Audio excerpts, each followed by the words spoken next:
Hi friends, welcome back to my channel మేఘనా సాయి. ఒకసారి నా స్టైల్లో మటన్ కర్రీ అయితే ఇలా ట్రై చేయండి. చాలా స్పైసీగా విత్ థిక్ గ్రేవీ కర్రీ అయితే మస్తు ఉంటుంది. నేనైతే మటన్ని ఆల్రెడీ మ్యారినేట్ చేసి పెట్టేసుకున్నా. కారం, ఉప్పు, పసుపు, ధనియాల పొడి, గరం మసాలా, పెరుగు అండ్ కొంచెం ఆయిల్తో మ్యారినేట్ చేసి పెట్టేసుకోండి. అండ్ తర్వాత ఫ్రైడ్ ఆనియన్స్, 2 టమాటోస్, కొన్ని జీడిపప్పుతో ఫైన్ పేస్ట్ అయితే చేసి పెట్టేసుకోండి.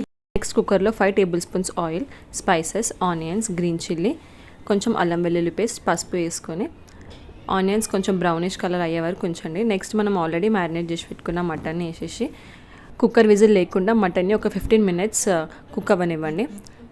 నెక్స్ట్ మనం ఆల్రెడీ గ్రైండ్ చేసి పెట్టుకున్న పేస్ట్, కొంచెం పుదీనా, కొత్తిమీర అండ్ 1 కప్ వాటర్ వేసుకొని కుక్కర్ 6 విజిల్స్ వచ్చే వరకు మటన్ని బాగా కుక్ అవ్వనివ్వండి. అంతే, చాలా సింపుల్గా ఇంట్లోనే చాలా స్పైసీగా and with thick gravy mutton curry ready. మీరు కూడా మీ ఇంట్లో ట్రై చేయండి.